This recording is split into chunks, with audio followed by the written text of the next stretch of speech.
नमस्कार दोस्तों, science with Sachin sir YouTube channel पर आप सभी का स्वागत है। दोस्तों, आप सभी स्वस्थ होंगे, मस्त होंगे। दोस्तों, आज का ये जो स्पेशल वीडियो है, जो बच्चे इंडियन आर्मी के रिटन एग्जाम की तैयारी कर रहे हैं और देश के किसी भी कोने से वो रिलेटेड हो, उन सभी के लिए एक मैसेज है मेरी तरफ से। दोस्तों, जैसा कि आपको पता है कि इंडियन आर्मी में जाने के लिए गवर्नमेंट ने एक न्यू स्कीम लागू की है जिसका नाम है अग्निपथ। इस अग्निपथ के तहत 4 साल के लिए सेना में जाने का मौका मिलेगा देश के युवाओं को जो सेना में जाने के इच्छुक हैं, और 4 साल के बाद जो 75% स्टूडेंट्स हैं, जो जवान हैं, उनको वापस भेज दिया जाएगा और जो 25% जो जवान हैं उनको परमानेंट कर दिया जाएगा आर्मी के अंदर। तो ये अग्निपथ योजना के तहत जो भी जवान सेलेक्ट होंगे उनको अग्निवीर कहा जाएगा। तो इनके बारे में मैं ज़्यादा डिटेल से जानकारी नहीं दूंगा क्योंकि बहुत सारे वीडियो आपने अभी तक देख चुके होंगे कि इसके अंदर क्या क्या स्कीम है, क्या क्या सैलरी वगैरह है।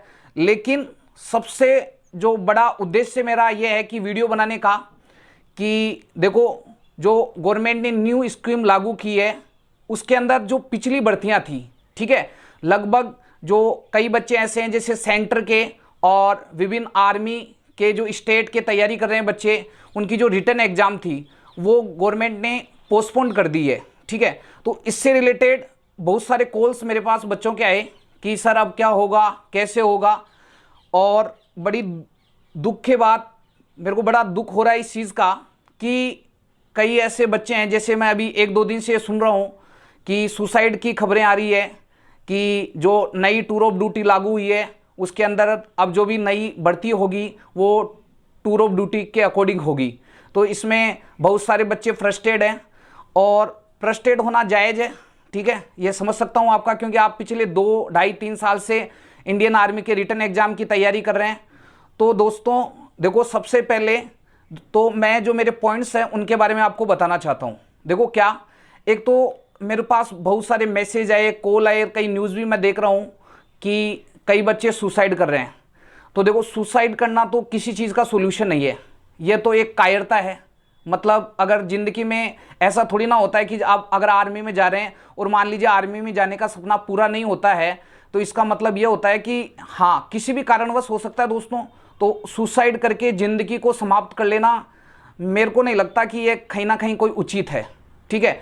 तो दोस्तों, बहुत सारे और भी रास्ते हैं, डिफेंसेस सर्विसेज के अंदर बहुत सारी जॉब्स हैं जिससे आप सिलेक्ट होके उनमें सिलेक्ट होके आप देश की सेवा कर सकते हैं, ठीक है।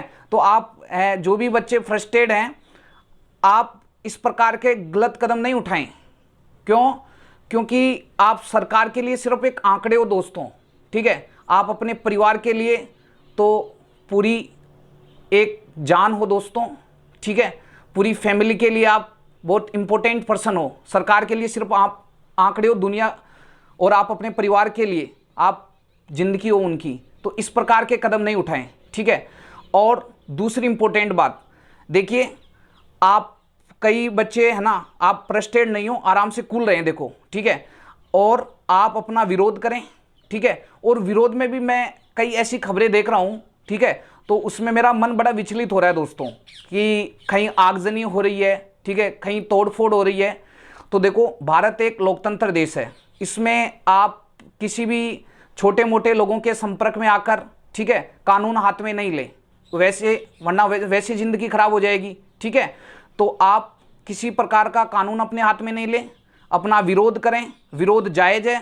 और मुझे पूरी उम्मीद है कि जिस प्रकार इस टूर ऑफ ड्यूटी का जो आर्मी के अंदर बड़े बड़े पोस्ट पर रिटायर्ड हो चुके हैं, इन्होंने भी बताया कि इसमें कई तरह की खामियां हैं, तो इन खामियों को दूर किया जाएगा और आपकी बात सुनी जाएगी। आप इस पर विश्वास रखें, ठीक है। तो कानून हाथ में नहीं लेना है और विरोध करो, कोई दिक्कत वाली बात नहीं है, लेकिन इस प्रकार इन चीज़ों का आपको ध्यान रखना है, ठीक है। और दूसरी इंपॉर्टेंट बात, क्या जो बच्चे, सर बहुत सारे बच्चे ऐसे कॉल्स कर रहे हैं कि सर जो रिटर्न एग्जाम है, रिटर्न एग्जाम का सॉल्यूशन निकलेगा दोस्तों, आप पेशेंस बनाए रखें। बहुत सारे बच्चे फ्रस्ट्रेट सा मैसेज लगा रहे हैं, सर क्या होगा, क्या नहीं होगा, ज़िंदगी खत्म हो गई। तो मेरे को नहीं लगता है भैया कि एक आर्मी एग्जाम को अगर पास नहीं किया या कुछ गड़बड़ हो गया तो ज़िंदगी समाप्त हो गई, ऐसा कुछ नहीं होता है दोस्तों, ठीक है। तो आप बिल्कुल कूल रहें। और दूसरी इंपॉर्टेंट बात क्या, विरोध करना है, लेकिन मैं दोबारा रिपीट कर रहा हूं, कानून हाथ में नहीं लेना है, ठीक है। आपका विरोध करना जायज है, लेकिन किसी प्रकार का तोड़फोड़, आगजनी ये करना कहीं ना कहीं उचित नहीं है, क्योंकि आप आर्मी के जवानों, और आर्मी, भारत की जो आर्मी है वो अनुशासन के लिए जानी जाती है, ठीक है। तो आप अनुशासन दिखाएं, विरोध करें, ठीक है, और बड़े स्तर पर इसका विरोध किया जाएगा।